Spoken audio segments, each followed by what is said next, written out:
Before we start, please make sure to like, subscribe, and share this video with your friends and family. Also, can you please tell me where and what time you're watching? Thanks. The 23rd century wasn't the utopia people once dreamed of. Sure, we had neural implants, terraforming, even interstellar travel, but none of it had stopped the decay. Earth was fractured.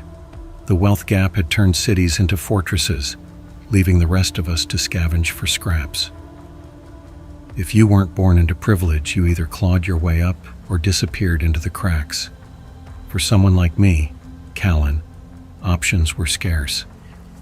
My wife, Maris, was 7 months pregnant, and every credit I made was stretched thinner than the oxygen filters in the outer wastes. We lived in the Western Zone, where the air was bitter, the streets were worse, and the jobs were lethal. That's where the Western Zone Recovery Unit came in. Hazard pay for the desperate, and I was desperate. The job? Slipstream mining, or, as they called it now, data rift recovery. It wasn't your usual dig-and-haul gig. The rift was a vast, dimension-splitting network discovered decades ago, a place where the rules of physics twisted and shattered. Corporations claimed it was the key to humanity's survival, a trove of resources and data.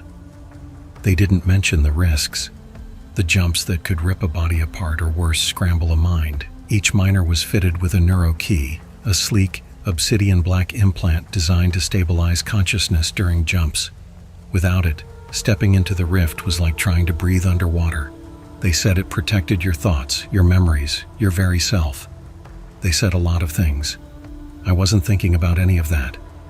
All I saw was Maris in our tiny apartment, her hands cradling her stomach, eyes full of quiet hope. This will be the one, I had promised. A few months, and we'll have enough to leave. Maybe even one of those new settlements. She smiled, and I let myself believe it too. The call came at midnight.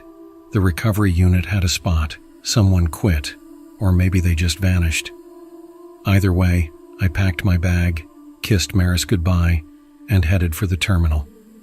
The rift awaited. The recruitment hub wasn't what I expected. The Western Zone Recovery Unit operated from a reinforced dome on the edge of the slipstream complex, the air thick with ozone and the dull hum of containment fields. The place reeked of burnt circuits and desperation. "Callan, right?" a voice called. I turned to see a man approaching, broad-shouldered, sharp-eyed, his uniform as worn as his grin. Captain Vaughn. He carried the kind of authority that came from surviving more jumps than anyone should. "Yeah," I answered, shaking his hand. His grip was firm, deliberate. "Good. We've been short-handed since, well, you'll see." He didn't elaborate, and I didn't ask. The rest of the team was a mixed bunch. Evan, the guy who cracked jokes at his own expense, and Kamari, a quiet operator with a gaze that cut through chaos. The briefing was quick. Jump into a flagged sector. Retrieve a data core. Get out. Standard protocol. But when Vaughn pulled up the jump logs on the holo screen, his expression changed. "Something wrong?" I asked. "Just anomalies. Minor glitches in the logs," he said, brushing it off. "It's nothing." His tone didn't match his words. A knot of unease tightened in my gut. The neuro key buzzed against the base of my skull as I strapped into the jump seat. The device synced with my neural patterns, flooding my vision with calming visuals. A star field, steady and infinite. It was meant to counter the rift's disorientation. "All set." Vaughn's voice crackled through comms. "Ready," I lied. The countdown started. The chamber dimmed. The slipstream gate roared to life, a swirling vortex of blues and silvers, liquid mercury shimmering in the dark. My pulse quickened. The air thickened. The hum grew into a deafening crescendo. Jump. The world shattered. They don't tell you what it feels like to cross the rift. It's not just light or sound or gravity. Those things stop mattering.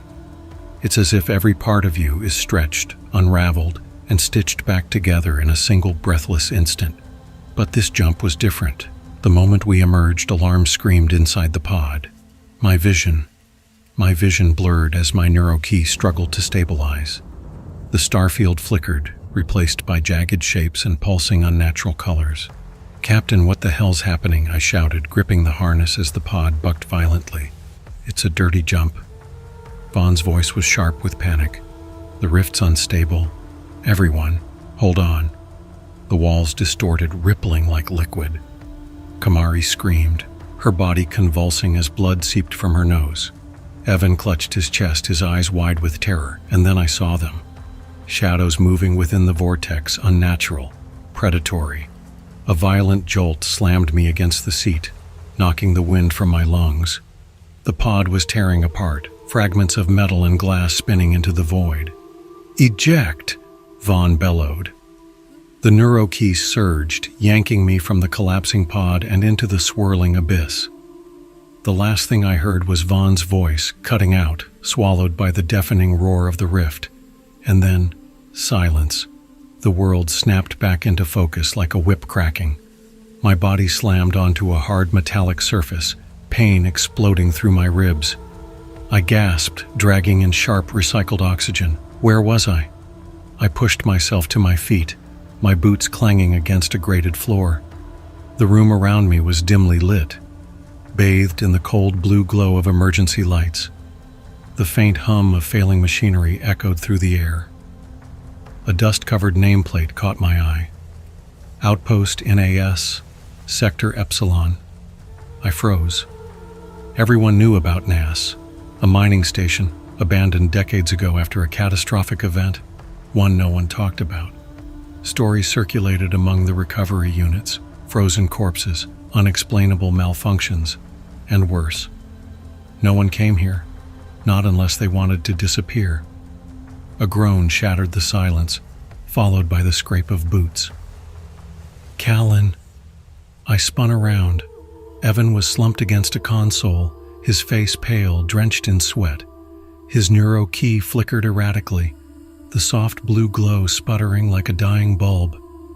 "You made it," I said, rushing to his side, relief surging through me at the sight of a familiar face. "Barely," he muttered, wincing as he tried to stand. "What the hell happened? 1 second we're jumping, and the next..." He trailed off, his eyes darting around the room. "Where are the others?" I had no answer. We moved cautiously, every step echoing through the empty corridors. The outpost was a labyrinth of rusted walkways and decaying machinery.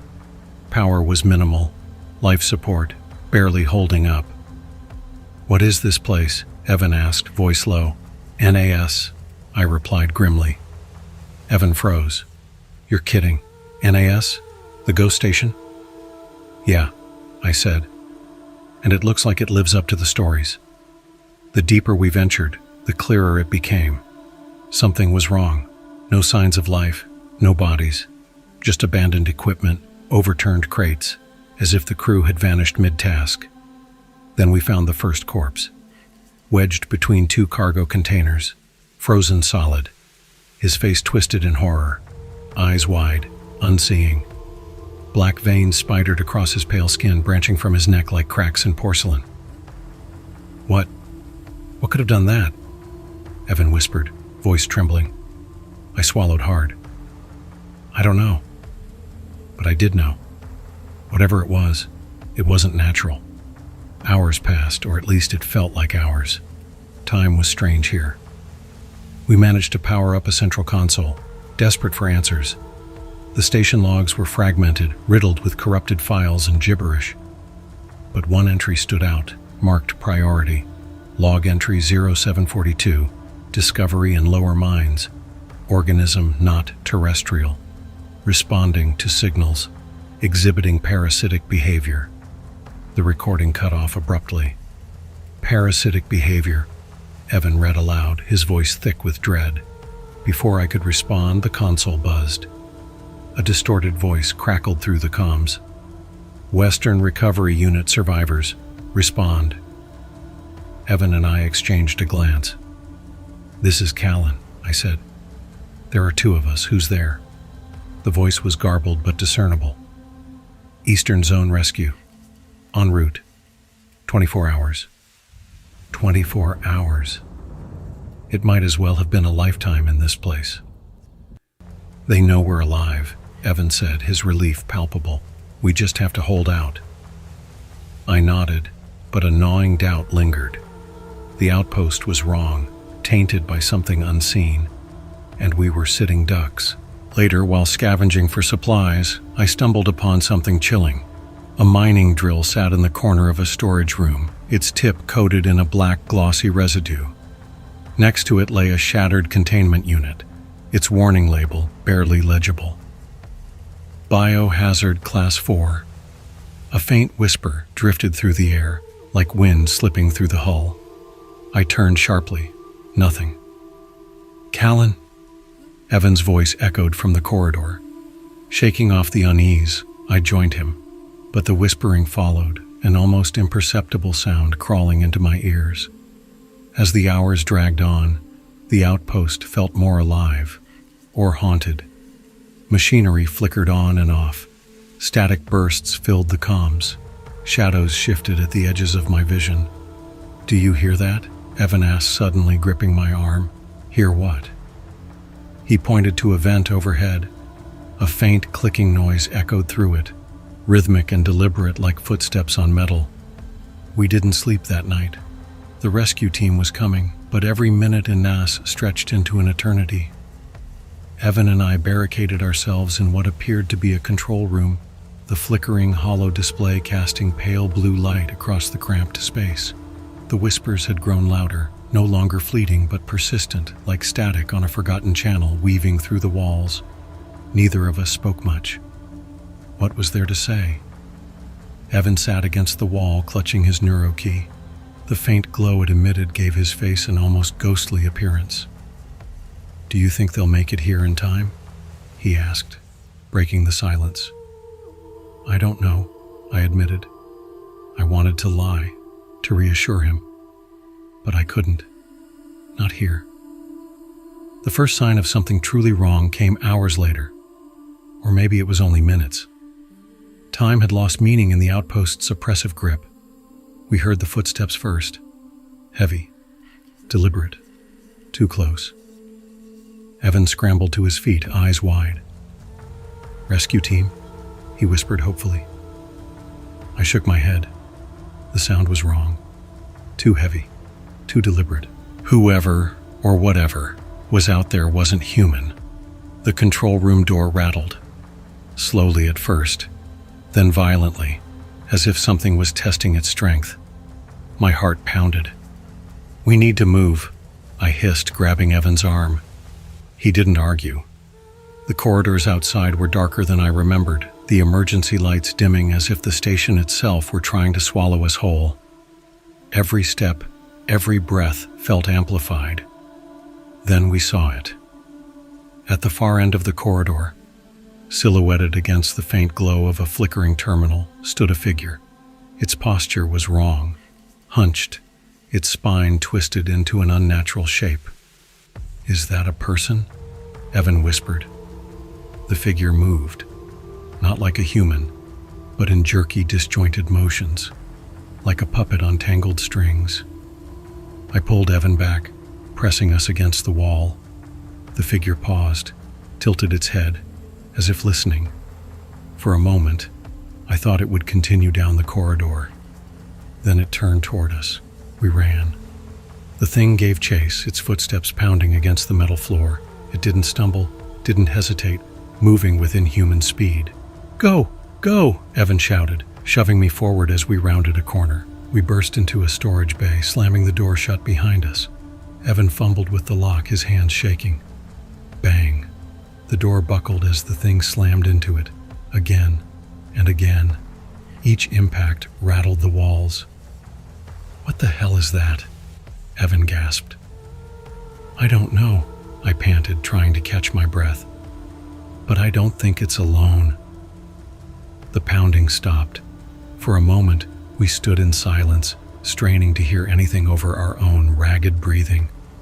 Then, from the shadows of the storage bay came a low guttural growl. I turned slowly. Dozens of eyes reflected in the darkness, glinting like shattered glass. and then the shapes began to move. Emerging from the darkness, they crawled on all fours, their limbs unnaturally long, their movements disturbingly fluid. Evan cursed under his breath, stepping back. "We're dead. We're so dead." "Not yet," I muttered, scanning the room for anything that could serve as a weapon. My eyes locked onto a rusted pipe jutting from the wall. I wrenched it free, the metal groaning in protest. "Come on," I said, gripping it tightly.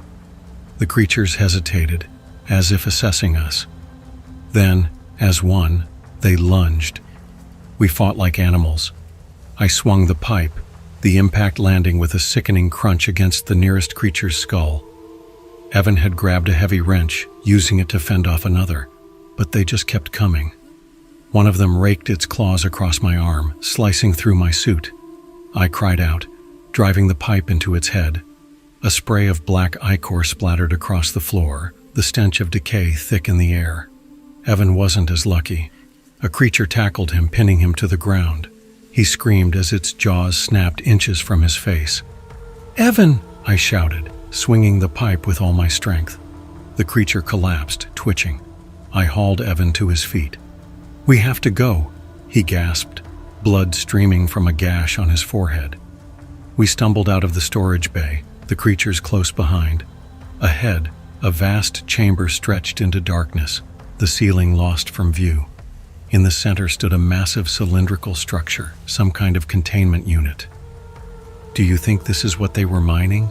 Evan asked, his voice shaking. I didn't answer. My eyes were locked onto a crack in the unit's surface. A black, viscous substance seeped from within. A faded warning label was barely visible on the side. Ion core, do not expose. The whispers returned, louder now, echoing through the chamber like 1,000 voices speaking in unison. "There's more coming. We need to leave," Evan said, his voice barely above a whisper. But I couldn't move. My gaze was fixed on the core, its surface pulsing like something alive. I could feel it, something watching us, something ancient, something malevolent, and I knew deep down that we had woken it. The rescue team wasn't coming fast enough. Evan and I found temporary refuge in an old maintenance corridor, but the whispers were relentless. They seeped through the vents, slithered beneath the door, coiling around my thoughts like a predator testing its prey. "Do you hear it?" Evan asked, his voice unsteady. "Yeah," I said, not looking at him. "It's like it knows us, knows what we're thinking." I didn't say anything else. What was there to say?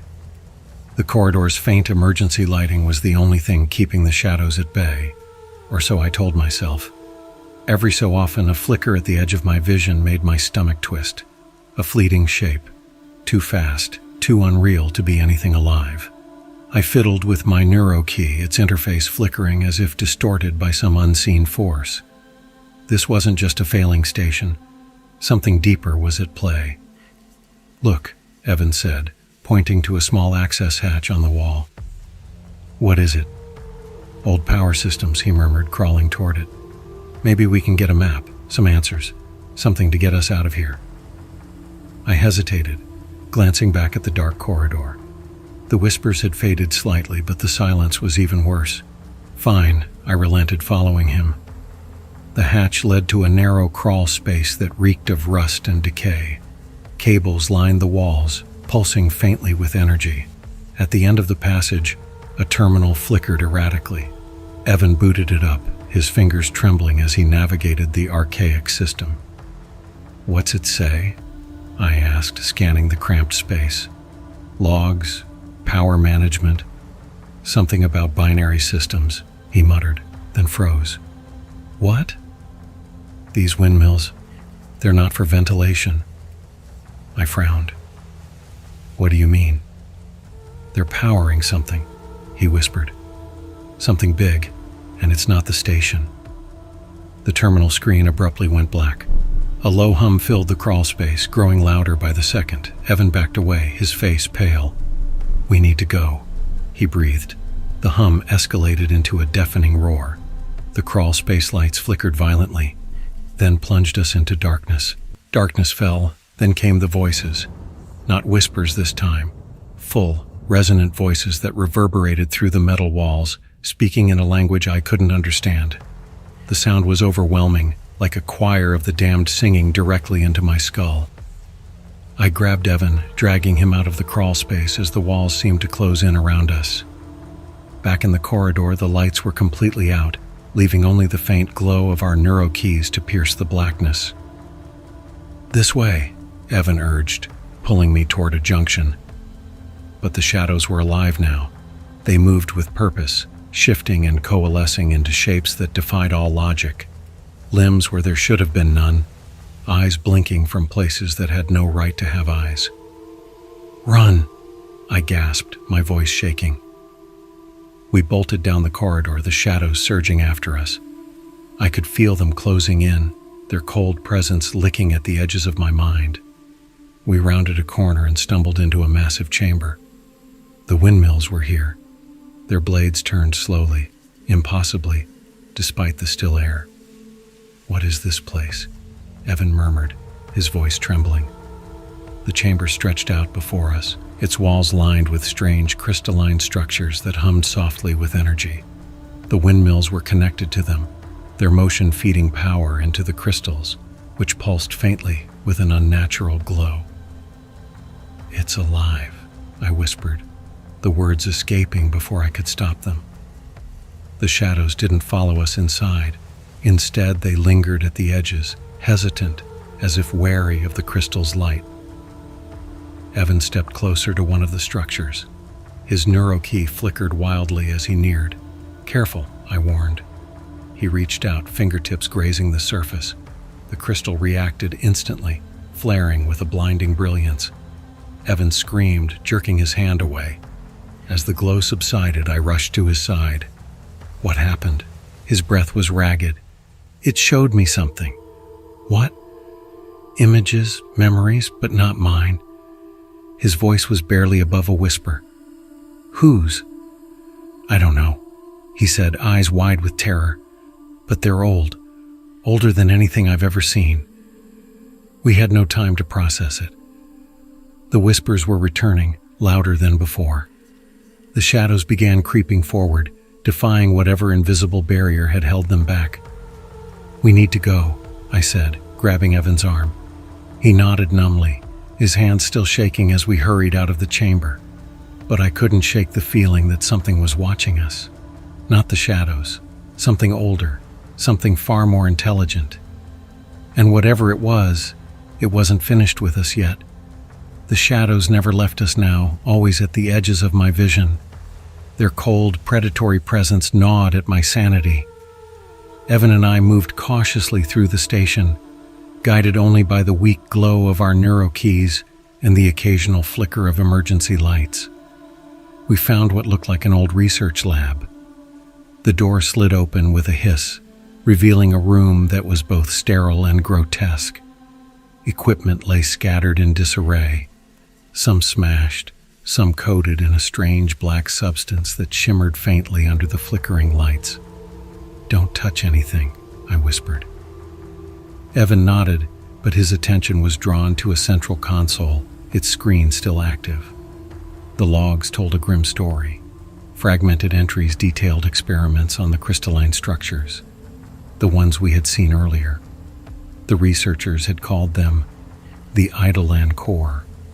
The reports were disjointed, but certain phrases repeated over and over: hive mind behavior, parasitic instincts, replication of organic matter, control through emotional resonance.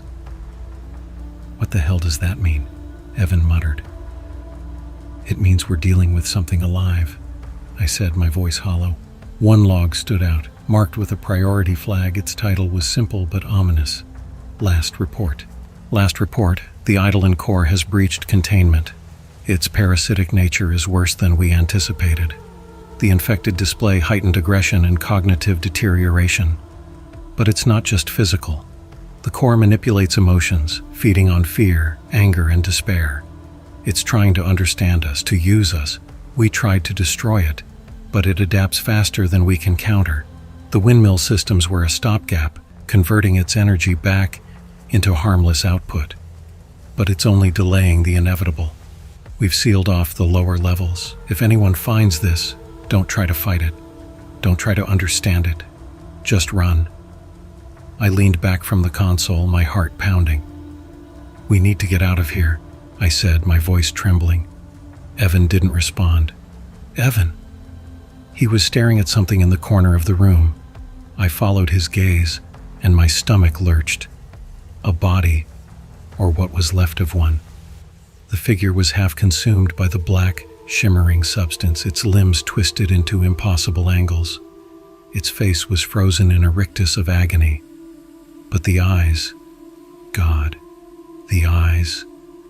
They were still moving, darting around frantically as if screaming without a mouth. Before I could stop him, Evan stepped closer. Don't, I hissed, but he was already reaching out. The figure's eyes locked onto him.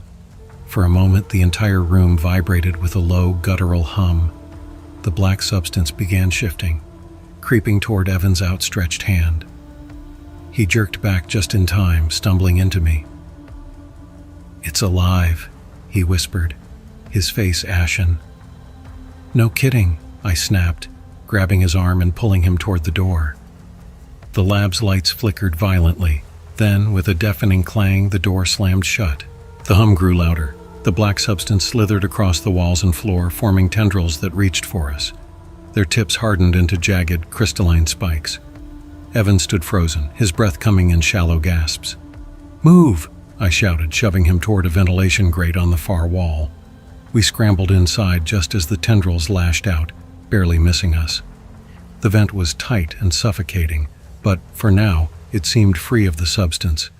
As we crawled, the hum weakened, but the whispers returned, louder and more insistent than ever. We emerged into what looked like an operations center. Monitors lined the walls, displaying grainy footage of the station's interior. Most were just static, but a few showed glimpses of the shadows slithering through the halls, their forms shifting unnaturally. One screen caught my eye.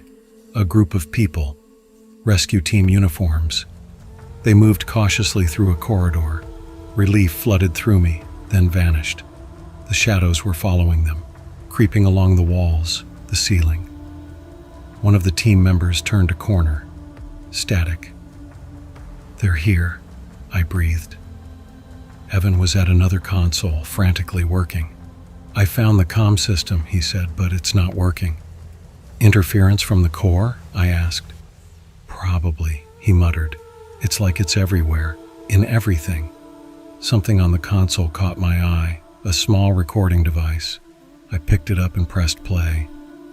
A voice crackled through, strained and panicked. The core isn't just adapting, it's learning. Every attempt to destroy it only makes it stronger. It knows us now. It's using our memories, our emotions to manipulate us. If you're hearing this, I'm sorry. It's already too late. The room plunged into darkness, the monitors blinked off, the whispers rose to a deafening crescendo. Then a single distorted voice cut through the noise, deep, resonant, inhuman. You cannot resist. The shadows poured into the room, writhing, shifting, reaching for us. Evan grabbed my arm, his face pale with terror. What do we do? I spun, scanning the darkened space. Then my eyes landed on something, a schematic, briefly visible on a console before the power failed. It showed the windmill systems, their connection to the Eidolon core. We shut it down, I said, forcing my voice to stay steady, despite the fear clawing at my chest. How? I don't know, I admitted, but it's the only chance we've got. We moved with purpose, though every step felt heavier, as if the shadows were dragging us back. The station had become a labyrinth, its halls twisting in ways that defied logic.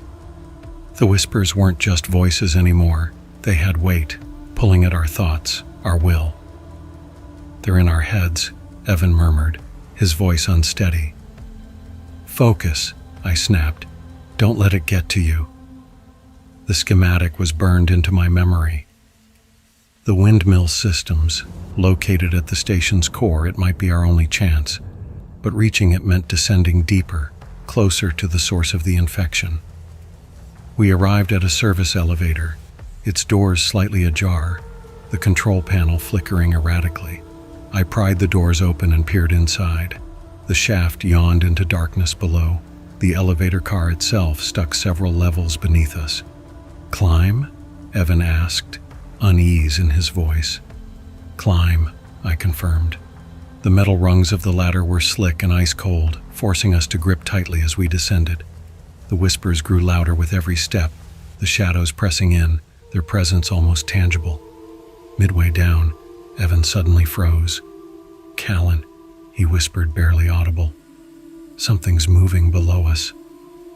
I strained my ears and caught it, a faint, rhythmic clicking like nails tapping against metal. It was coming closer. "Move," I hissed, picking up my pace. The clicking intensified, joined by a low, guttural growl. I refused to look down. Looking would make it real. But I could feel it, a primal, predatory force closing in. We reached the elevator car, squeezing through the maintenance hatch on its roof, just as the shadows flooded the shaft. Evan pulled the hatch shut, his hands trembling. "What the hell is that?" "I don't know," I panted, "but it's not stopping." The car jolted violently as the shadows swarmed around it. The clicking became deafening, now accompanied by a high-pitched screech that made my ears ring. "We can't stay here," Evan said, panic creeping into his voice. "There's a service door," I pointed to a hatch on the car's side. We pried it open and slipped into a narrow maintenance corridor. The pounding against the elevator faded as we moved away. But the air here was thick, metallic, tinged with the scent of blood. Strange symbols had been scratched deep into the walls. "They didn't leave this place willingly," Evan muttered, running a finger over the markings. The corridor led to a control room, its door slightly ajar. Inside, we found a member of the rescue team, or what was left of him. His body was slumped against a console, uniform shredded, face frozen in terror. Black crystalline growths erupted from his chest and arms, branching outward like the roots of some unnatural tree. Evan gagged and turned away. I stepped closer, noticing a small datapad clutched in his stiff fingers. Carefully, I pried it free and powered it on. The screen flickered to life, displaying a message. "It's not just the core. The station itself is part of it now. Every system, every surface, it's all connected. It sees us, it hears us, and it's learning from us. If you're reading this, God help you." A chill crawled down my spine. The station wasn't just infected, it was alive. A living organism with the core as its heart. "We have to keep moving," I said, tucking the datapad into my pack. Evan nodded, but his eyes lingered on the corpse, his expression distant. As we left the control room, the whispers shifted. No longer incoherent murmurs. They were speaking to us. "Callan, Evan." I froze. Hearing my name in that distorted, inhuman voice sent nausea rolling through me. "Don't listen," I said, grabbing Evan's arm and pulling him forward. But the voices persisted, insistent. "Oh, you cannot escape. We know your fears, your pain." The corridor opened into a vast chamber, its walls lined with the same black substance that had consumed the research lab. In the center stood a massive crystalline structure, pulsing with eerie inner light. The Eidolon core. It was both beautiful and horrifying, its surface shifting, refracting light in impossible ways. Tendrils extended from its base, burrowing into the walls and floor, spreading its influence through the station. Evan took a shaky step back. "What do we do?" I had no answer. The core pulsed in time with the whispers, its glow intensifying as we neared. Then, suddenly, the shadows in the room moved. A shape began to form, humanoid but wrong. Its body was composed of the same black crystalline material as the core, its movements fluid, almost graceful, as it stepped toward us. "You are not welcome here," it said, its voice resonating through the chamber. Evan raised his weapon, but I stopped him. "Wait," I said. The figure tilted its head as if studying us. "You seek to destroy us, but you are already part of us." "What do you mean?" I asked, my voice unsteady. "You carry us within you. Soon you will understand." Before I could respond, the figure dissolved into shadows and flowed back into the core. The chamber trembled as the tendrils retracted, as if bracing for something. "We need to leave," I said, grabbing Evan and pulling him toward a door on the far side. As we ran, the whispers rose to a deafening crescendo, and the shadows surged after us, their shifting forms writhing. We barely made it through the door, slamming it shut behind us. But as we caught our breath, I realized something terrifying. The whispers hadn't stopped. They no longer echoed through the halls. They were inside us, reverberating in our minds, blurring the line between thought and invasion. As we pushed deeper into the station, the boundary between reality and nightmare unraveled. Evan walked ahead, shoulders hunched, muttering under his breath. His words were too low to make out. I wasn't sure if he was talking to me, to himself, or to the voices in his head. "Evan," I said cautiously. No response. "Evan." He spun around, eyes wild. What? What do you want?" "Stay with me," I urged, keeping my voice calm. "Don't let it take you." He let out a sharp, bitter laugh. "Take me? It already has. Don't you feel it? It's inside us, tearing us apart." He wasn't wrong. My thoughts felt fractured, like shattered glass grinding together. We reached a small storage room and barricaded ourselves inside. I checked my gear, searching for a solution, but the tools felt useless against something so alien, so pervasive. Evan sat in the corner, rocking slightly, gripping a photo, a crumpled, worn picture of his family. "They're using them against me," he whispered. "I can hear them, my wife, my kids, but it's not them, it's them." I knelt beside him. "They're trying to break us. That's how they win." He looked up, eyes glistening. "How do you fight something that's already inside you?" The lights flickered. A low hum filled the room. I turned and saw the walls rippling, the black substance spreading like ink in water. "We can't stay here," I said, grabbing Evan's arm and pulling him to his feet. The door burst open, shadows poured in like a living tide. We ran, but the station was changing, corridors twisting, narrowing, forcing us toward the core. As we moved, the shadows took shape, grotesque human forms, twisted and wrong, the infected. Their bodies had been warped by the Eidolon core's influence.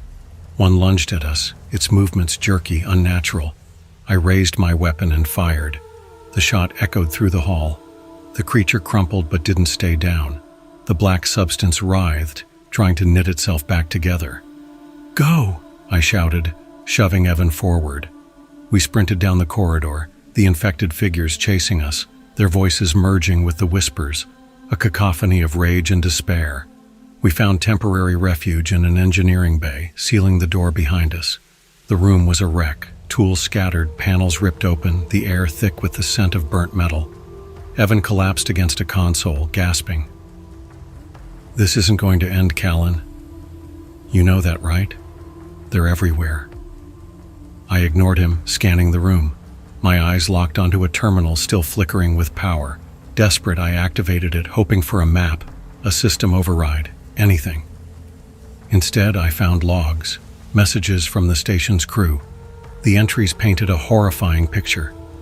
It had started small, a single contaminated mineral sample. But it spread, fast, into the systems, into the crew itself. One log stood out. The core isn't just alive, it's intelligent. It learns, adapts, uses our thoughts against us. If we destroy it, we die. If we let it live, it becomes us. My hands trembled as I shut the log. "We're not dealing with a parasite," I said.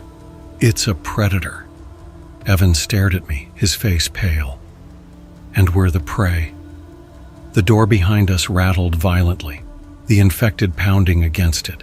"We need to move," I said, grabbing a plasma cutter from the workbench.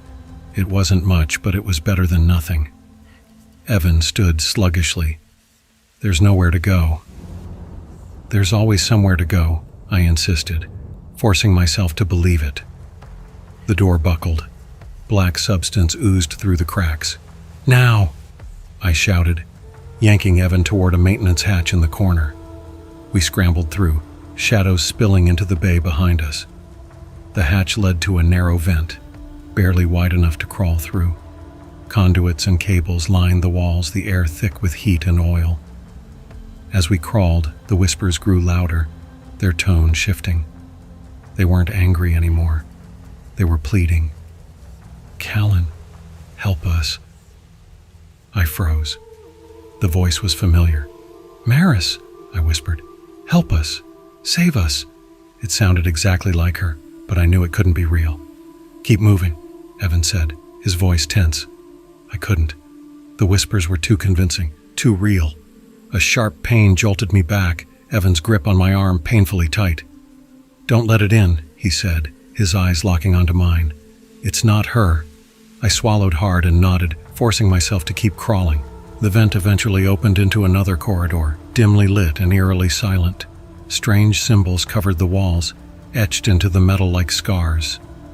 "What is this place?" Evan whispered. "The heart of the station," I said, and I could feel it, close, heavy, an oppressive force pressing down on us. As we moved forward, a chilling realization hit me. The whispers weren't just in our heads. They were shaping the world around us. The corridor twisted, shifting, the symbols pulsing faintly. Shadows flickered at the edges of my vision, always just out of reach. "We're not in control anymore," Evan murmured. "We never were," I replied. The core was playing with us, testing us, wearing us down, and I didn't know how much longer we could last. The corridor opened into a massive chamber, far too vast to fit within the station's layout. The walls pulsed, glowing in rhythm with the pounding in my skull. The air was thick, heavy with that acrid metallic scent that had clung to every corner of the outpost. Evan and I stopped at the threshold, staring. At the center of the chamber was the Eidolon core. It wasn't what I had imagined. Not a mineral deposit, not some pulsating alien mass. It was beautiful in its horror, black and crystalline, shimmering with shifting colors, patterns forming and dissolving faster than the mind could process. Tendrils of the same black substance stretched from it, burrowing into the walls, snaking into the station systems. It wasn't just alive. It was the station. "It's watching us," Evan whispered. I nodded, feeling its presence like a crushing weight on my chest. No, it wasn't just watching. It was thinking. Every instinct screamed for me to run. But there was nowhere left to go.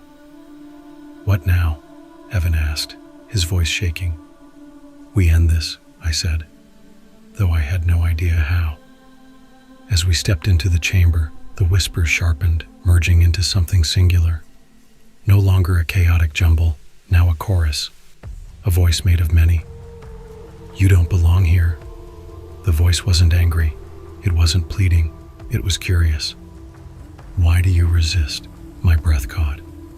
"You're the ones who invaded our space," I said, my voice echoing through the vast chamber.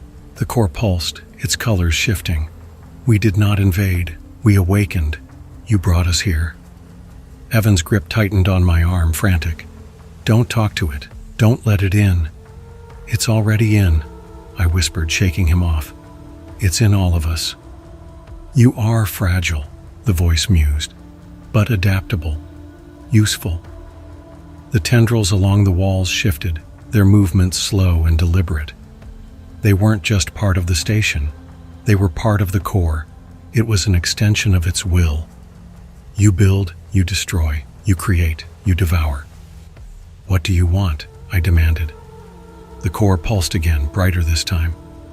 "To exist, to evolve." Evan raised his weapon, aiming it at the core. "Then evolve somewhere else." "Wait," I started, but he fired. The plasma shot struck the core, its surface rippling like water. For a moment, nothing happened. Then the tendrils reacted. With blinding speed, one lashed out, slamming into Evan and sending him flying across the chamber. He hit the wall with a sickening thud and crumpled to the ground, motionless. "No!" I shouted, running toward him. But another tendril blocked my path. "Violence achieves nothing," the voice said, calm and measured. "It only feeds the cycle." I froze, my mind racing.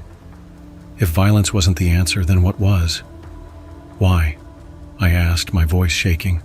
Why are you doing this to us? You are not separate. You are part of the whole. We are not enemies. We are the same. A chill ran down my spine. The core wasn't trying to destroy us. It was trying to assimilate us. Join, grow, become. No, I said firmly. We're not yours to take. You misunderstand. You already. I looked at Evan's motionless form, then back at the core. The tendrils were retreating, waiting. This wasn't just about survival anymore. It was a battle for identity, for control. Listen to me, I said, stepping closer. You don't need to do this. You don't need to take us to grow. The core's colors shifted, the patterns slowing. Explain. You're more than this, I said, steady despite the fear clawing at me. You're more than a parasite. If you want to evolve, you need to work with us, not consume us. The chamber fell silent. The whispers faded. For a moment, I thought it was over. Then the core pulsed, its light intensifying. The tendrils writhed, their movements chaotic. You seek to control what you do not understand, the voice said, colder now. You fear what you cannot escape. I'm not afraid of you, I said, though it was a lie. I'm afraid of what you'll become if you don't stop this. The core pulsed again, brighter and brighter until the chamber was bathed in its light. Then suddenly it stopped. The tendrils went still. The whispers ceased. The oppressive presence lifted. Evan groaned, stirring on the ground. I rushed to his side, helping him sit up. What happened? He asked weakly. I don't know, I said, glancing at the core. Its light had dimmed, its surface still, dormant. But I knew this wasn't the end. It had listened. Yet I couldn't shake the feeling that it was still watching, still waiting.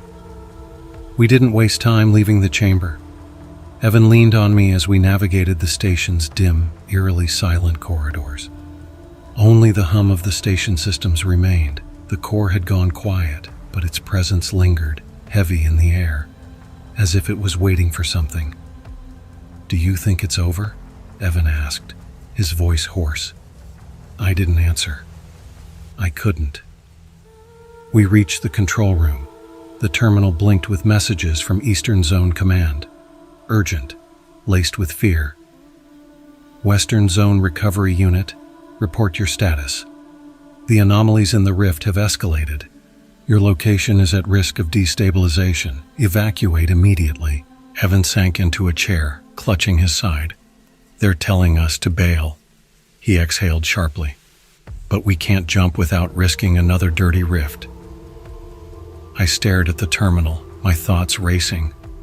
The core had gone silent, but we couldn't trust it to stay that way. And even if it did, the damage was done.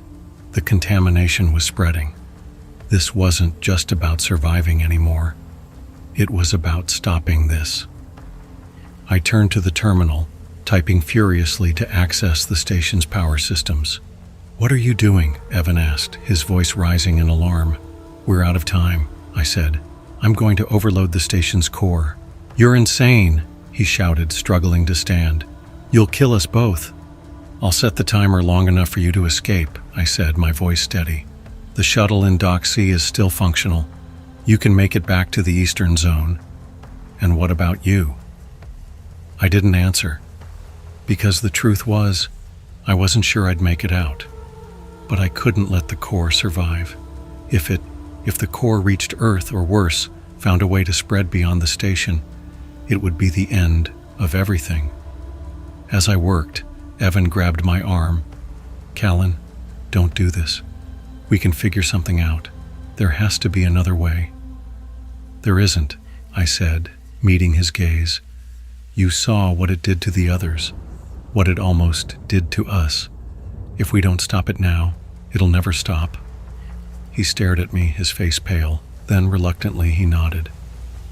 You'd better have a damn good plan, he muttered, or Maris is going to kill me when I tell her what you did.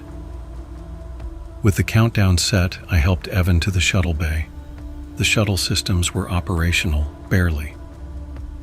"You'll have to jump as soon as you clear the station," I said, securing him in the pilot's seat. "What about you?" he asked, gripping the controls. "I'll follow if I can," I lied. He hesitated, then gave me a weak smile.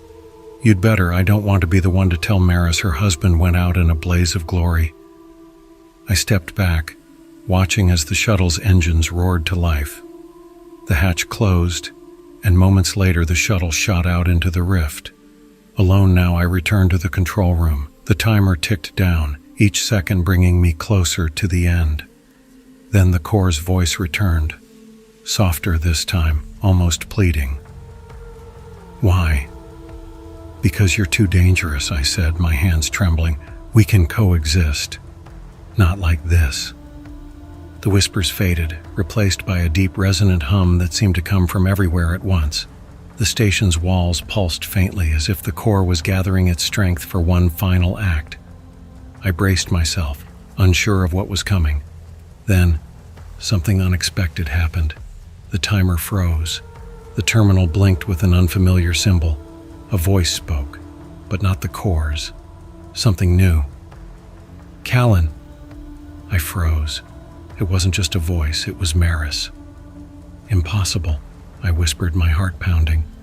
"You don't have to do this," the voice said. "Come back to us." Tears filled my eyes. "You're not her," I choked out. "You're just another trick. We can change. We can grow." The station shuddered. The lights flickered. I stared at the frozen timer, torn between my mission and the faint glimmer of hope the core was offering. In the end, I made my choice. I activated the manual override, resetting the countdown. The timer resumed, faster now, the seconds slipping away like sand through my fingers. The station shook violently. I recorded a final message on my neuro key. "To Maris, and anyone else who finds this, I did what I had to do. I hope you'll understand. I hope you'll forgive me." The station's core erupted in a blinding flash of light. The explosion ripped through the rift, a force so powerful it seemed to shake the fabric of reality itself. And then, silence. I woke to the sound of voices, faint at first, like whispers carried on the wind. My body ached, every joint stiff. My mind was a foggy mess of fractured memories. As the haze cleared, I realized I was lying on a smooth surface under bright, sterile lights. I blinked, my vision sharpening. Figures in biohazard suits surrounded me, their faces obscured by reflective visors. "Subject is conscious," one of them said, their voice muffled. "Vitals stabilizing," another confirmed. I tried to sit up, but straps held me down. Panic bubbled up in my chest. "Where am I?" I croaked, my voice raw. "You're back on Earth," one of the figures replied. "You've been in quarantine for 3 days." The words hit me like a freight train. "Earth," I whispered. "How?" "We retrieved your signal," the figure continued, their tone clinical. "You were found floating in the rift. Against all odds, you survived." My mind reeled. The last thing I remembered was the station's core detonating, the blinding light. And then, nothing. "What about Evan?" I asked, my throat tightening. "Did he make it?" The figures exchanged glances before one of them nodded. "The other survivor returned before you. He's in stable condition." Relief washed over me, but it was fleeting. "And the core?" I asked, dreading the answer. There was a long pause. "Destroyed," the lead figure finally said. "At least, that's what our scans indicate." "But," I pressed. They hesitated. "There's something we need to discuss."